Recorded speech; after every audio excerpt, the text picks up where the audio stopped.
Kahit ayaw mong paniwalaan sa Lord, isang araw mamamatay ka, pag wala kang relasyon kay Lord, diretso impyerno. Yun ang ibig sabihin. Yun yung love ni Lord. He wants you not to go there.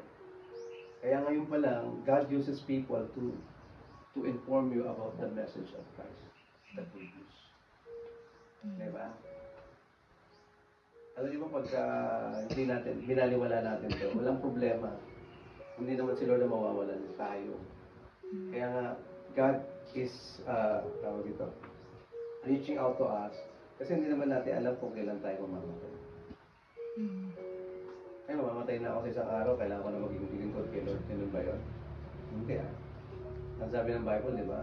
Ang buhay parang puso. Kanina nandyan lang. Niya wala. Why not serve the Lord today? Naantayin mo ko ba yun? Hindi mo naman alam kung kailan. Nga, meron ngayon nagsasaya, di ba? Hindi mo, wala kang malay-malay, mamamatay na pala sila ng oras. Di ba? Enjoy na enjoy, malay mo kung mamamatay ka. Diba? Naalala niyo isang tatlong kabataan na nag-party. Nagtuwa sila, di ba? Ay nabangga sila, lahat patay. Pero pag sakay mo sa kotse, tanongin mo sa sarili mo, alam kaya nila na yun na yung last na araw nila? Hindi.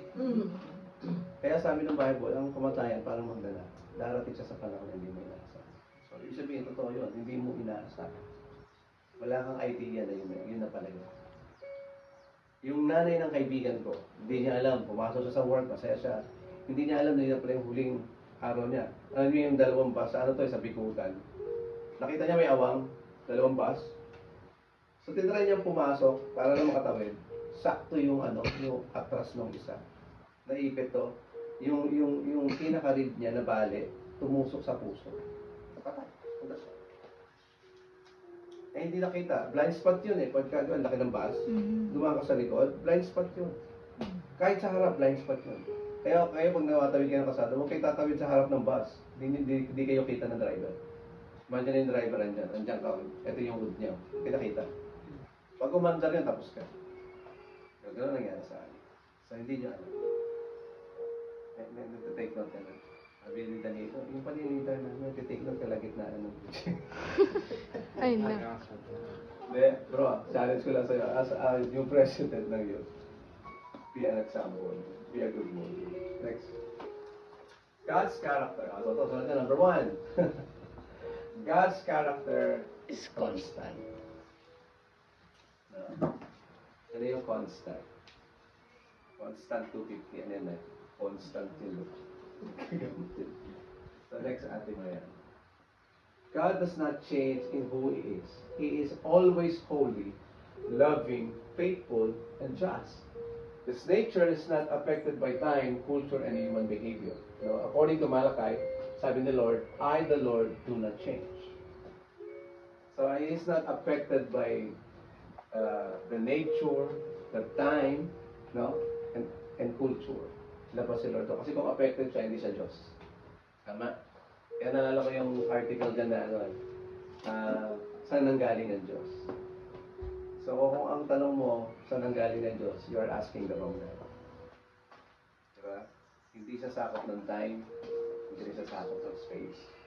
So ibig sabihin, He lives outside the time.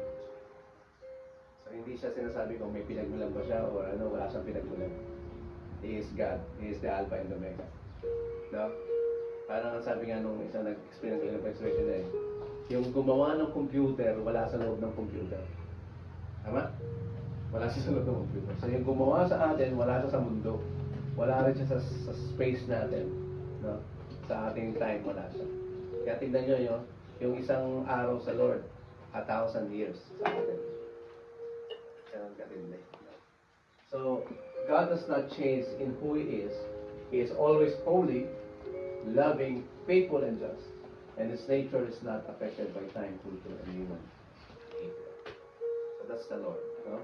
And sabi sa Malachi, this is our verse reference, I the Lord do not change. So, hindi nakalimutan pala ako. Let's pray. Lord, salamat sa oras na ito, Panginoon, sa pagkakataon nito.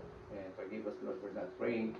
And Lord, give us the wisdom to understand the word na binigay mo sa amin sa oras na ito. Salamat, Panginoon, sa mga puso na nagbubukas para sa iyo. Those people who are willing to be changed by your word. Samahan mo po kami, in Jesus' name we pray. Amen. Amen. Okay, next, Ate Maria. God is constant in His love. His love is not seasonal or conditional. He does not love you more on your good days or less on your failures. So, Romans 3:38 to 39, nothing can separate us from His love. Sa pagmamahal ng Diyos, hindi nakabase dahil mabuti ka. Ang pagmamahal ng Diyos, hindi nakabase dahil magaling ka or you're better than other people. No. Because you are smarter than other people. Hindi. Para kay Lord, pantay-pantay lang tayo. No? Maybe, sa pananaw ng tao, sa paningin ng tao, you are better than other people. Pero sa paningin ni Lord, hindi. Lagi na natandaan yun. Sabi niya, this love is not seasonal. Pag sinabing seasonal, ngayon mahal ka ni Lord, susunod, ayaw niya na sa'yo. Hindi ganun. No? At hindi rin conditional. No? Pag sinabing conditional, mahal lang kita pag mabuti ka. Mahal kita pagka magaling ka. Mahal kita pagka nagsisimba ka lang. Mahal kita pag kumaati ka. Hindi. Pero don't get me wrong, hindi ito nagmumula ang pagmamahalan. No? Ito yung mali eh. Sabi ng iba, ang kaligtasan natin hindi mamamagitan ng mga kabutihan. Totoo yun. This is a different context. No? Laging tatandaan. No? Hindi ka naligtas kasi mabuti ka. Diba sabi niya, sino yung pupunta sa langit? Yung mga mabait. Dito to yun. Kahit ikaw pa pinakamabait ng tao sa buong mundo, hindi ka pupunta ng langit. Kasi sabi ng Bible, ang daan lang patungo sa langit si Kristo.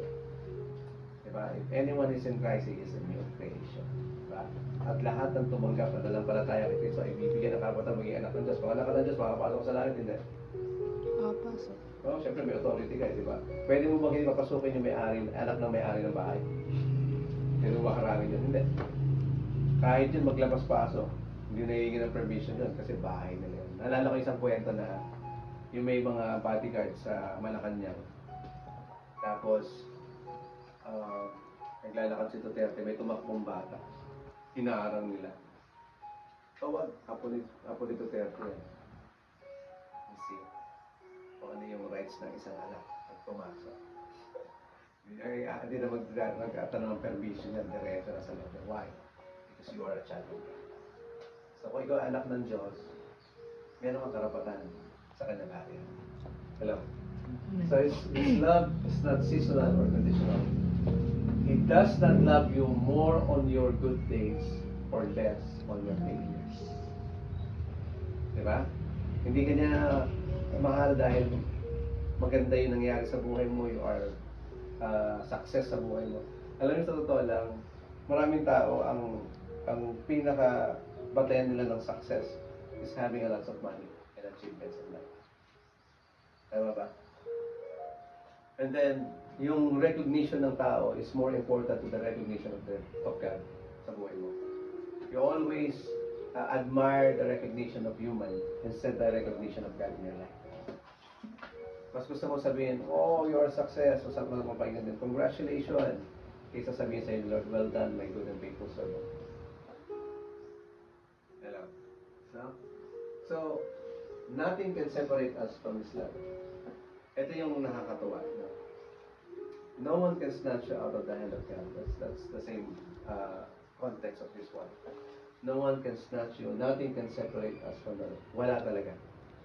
Alam niyo lang ano yung pwede mag-separate sa atin kay Lord? Pag namatay ka at hindi mo siya tinanggap, pinapay na tagapagod. That's the only time that you will be separated from the Lord. At a moment without God in your life. Kasi, madaling ka na yun. May mga napapanood akong videos regarding hell. Ang sabi ni R.C. Sproul, sabi niya, people are not minding kung ano yung mangyayari sa buhay nila when they die. Ang nakikita lang nila ngayon masaya. Gusto ko na-enjoy ako. That's the deception of Satan in your life. Satan wants you to be happy and enjoy your life until you die. Para hindi mo isipin that you need Christ in your life. Kaya minsan, sino naka-experience? So, wala ako kay Lord, ang dami kong pera. Sa Lord, wala akong pera. Nung wala ako kay Lord, konti lang problema ko. Ngayon, dami ko ng problema, wala kay Lord ako. Tama ba, mga nanay? Totoo yun. Ako, minsan, binabalikan ko din yung buhay ko before. Nakukwento ko yan kila ni Risha, kila Pops. Na sobrang dali ng pera. ng mga panahon na yun. Na parang lahat ng opportunity nasa iyo. Diba? Minsan naiisip ko, Lord, ba't ganun? No, bakit noon parang ang simple ng buhay? Pero ngayon parang nalulungkot ako kasi yung mga anak ko hindi ko nabibigay yung gusto nila. Actually, naka-experience na gano'n. Nung wala ka kay Lord, grabe yung pasok ng pera. Saka enjoyment. Alam niyo ba nung wala pa ako kay Lord, halos nakakagala ako kung saan saan. Nakapunta ako ng shopping, ng mga resort, diba? Nakakapagbayad ako ng hotel, diba? Nalala ko yung nagbakasyon kami nila Pastor sa Piña Colina, isang pineapple farm sa Tagaytay. Tumastos kami ng 21,000 for overnight stay lang. Sabi ko nga kay Pastor, bakit noon able tayo sa ganong kalaking pera? Ngayon, 21 pesos pa nahirapan pa ako na yun. 21 pesos. Kulang po pambili ng halo-halo kay Nanay Linda. Di ba? Tapos naalala ko dati, ewan ko naranasan ito ni Nanay Linda. Dati ba nag-grocery kami ni Pastora, hindi na ako tumitingin sa presyo. Basta gusto ko yung item, pupunin ko yung presyo. Kaya sabi ko magkano ito, magkano ito. Tingnan ko kung kasya yung budget natin. Oh, ganun na ngayon eh. Di ba?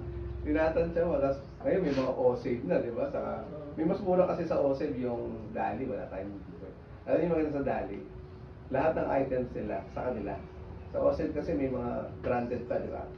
May mga makikita pa kayo na nakikita niya rin sa pag-grocery. Sa Dali kasi wala. Doon ko makakita ng mga items na sobrang mura. Kita ka ng chocolate bar na ganyan kalaki na imported. 100 pesos. Yung mabibili mo sa labas ng mga 300. Meron din doon yung nating kit, pero iba yung nakalagay. So actually ako na yung Dali bago yung O-Save. Eh kung meron dito naman sikat na kasi sobrang daming variety, ang dami mong pagpipilian lahat. Dito ilan lang eh. Panahon na yun. Tapos ang bilis ko yung mga client namin. So yung work ko before, ang boss ko is Koreano. Hindi pa ako masyado yung mga K-pop ng mga panahon na yun. Kern. Diba? Boss ko si Mr. Rim. Kaya pagka umatin ako ng meeting niya, kailangan may dala ako maraming panyunan. Kasi pag nagsalita yung tasik lahat ng lawan. Yubab. Eh normally ako yung nasa harap. Yubab. Kaya ang dami ko patak-patak. Saka nakakatawa sila masabi, you do this. Kaya pag nasa labas, ang kulit pa nila kasi ang tawag dito, yung mga Koreano, mahilig talaga silang manakit. Yan siya mambato. Yan siya manika. Pero Christian yan Christian. Bago kami sa office, may devotion kami.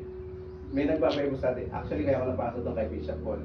Kasi may nagbabible study ni Bishop yun. Tapos naghanap ng mga empleyado. So, nirecommend ni Bishop kami tatlo sa church. So, kaya kami napunta. So, yun. So, doon ako natutong mag-drive. Kasi hindi pwedeng hindi ka marunong mag-drive. Kasi bawat salesman may isang coaching provision. Kasi pupuntahan mo yung mga purchaser ng company. Yung mga mismo, kunyari, for example, familiar mo kayo sa mga machine. Yung mga machine na gumagawa ng mga ganito. Yung mga ganito. 3D. So, ang tawag dyan CNC machine. Ang isang ganyan po nasa 1.2 million. So, pagka nabenta ko yung isang machine sa isang kumpanya, laki ng commission ko. So, ganun, Tapos iba, mga workpiece, basta yung mga gumagawa lang ng piyesa ng mga kotse ng motor. Ang ino-order niya yung mga workpiece, yung mga metal na... Doon lang po ako nakakita ng alam niyo po yung parang tanso. Ang tawag namin doon, CNC wire. Yung pag nakita niyo siya, ganyan lang siya kanipis. Sinipis lang talaga ng yung nasa wire ng kuryente. Tapos, meron tubig, may contact ng kuryente yon. Pag dinaan po yung, kahit kinakapal na metal, pag dinaan mo doon, hati talaga. Ganun katindi yung talim ng wire na yon. Pero hindi gumagalaw, steady lang yun. Dahil sa contact ng kuryente. Ito nakakatawa. Meron kami resin. Pag nakita mo, kala mo supal na pula. Pag nalagay na nila sa tubig yun, kahit iluglog mo yung kamay mo, hindi ka makuryente. So, marami kang ma-amaze na. Ganito pala yung nangyayari sa mga fabrication ng company. Lalo yung mga malalaking glass. Yung glass work sa Technopark, doon mo makikita. So, ganun yung naging work ko before. So, enjoy ako dati kasi nagdadrive ka, naka-long sleeve ka, bababa ka, tapos makipag-usap ka sa office. And then, i-detail niya yung kung magkano yung machine, then kung gusto niya. Alam mo bro, ang kulit-kulit mo nung panahon sa church, pero hindi ko napansin, ganito na pala kaayos yung buhay mo. Ito yung mga panahon na nagsisimba lang ako sa church, pero wala akong ministry. And then,